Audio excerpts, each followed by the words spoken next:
I denne videoen skal du få se hvordan du kan bruke Microsoft Copilot til å sammenligne filer i OneDrive. Ja, dette en helt mulighet til å bruke Copilot i OneDrive som du bør få med deg. Så ikke gå glipp av denne, følg med!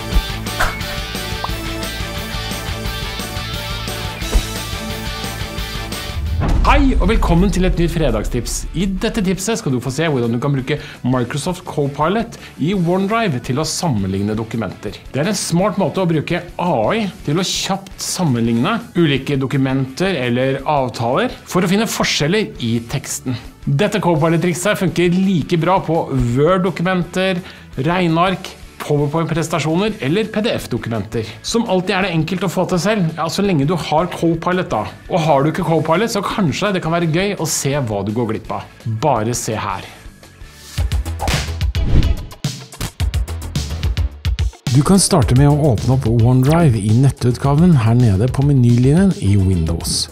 Høyreklikk først på OneDrive-ikonet, slik som dette. Deretter velger du Vis på nettet, og nå skal OneDrive vises i nettleseren din. Ja, så du klar for Copilot. Men før vi begynner å sammenligne dokumenter, så ta deg gjerne noen sekunder til å abonnere på YouTube-kanalen vår. Her får du ferske nyheter og tips hver eneste uke. Her har jeg 2 Word-dokumenter som i utgangspunktet prikk like, identiske på alle mulige måter. Det ene har jeg kalt versjon A, og det andre til høyre versjon B.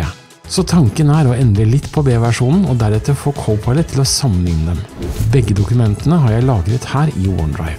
Her ligger versjon A og like under versjon B. Husk at foreløpig begge dokumentene helt identiske. Ja, men ikke for så lenge. Jeg velger først å fjerne hele dette segmentet i dokumentet om sikring mot dataangrep. Jeg tar også bort disse kulepunktene i denne oppsummeringen i versjon B. Nå ikke dokumentet like identisk lenger. Og det blir spennende å se om Copilot kan sammenligne dem. Så la oss kjøre i gang med Copilot. Start her med å markere begge dokumentene slik som dette.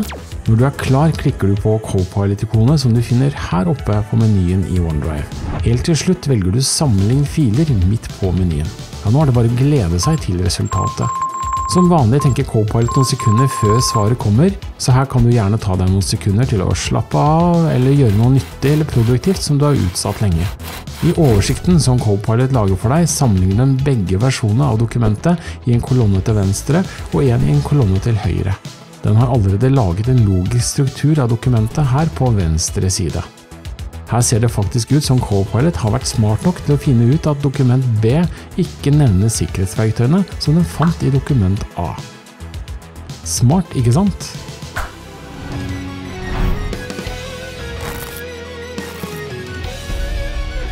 Det var alt vi hadde for i dag. Takk for at du så på. Likte du tipset og vil se flere tips fra oss, abonner gjerne på YouTube-kanalen vår. Eller følg bloggen vår, vi kommer med ferske nyheter og tips hver eneste uke. Vi ses i en annen video.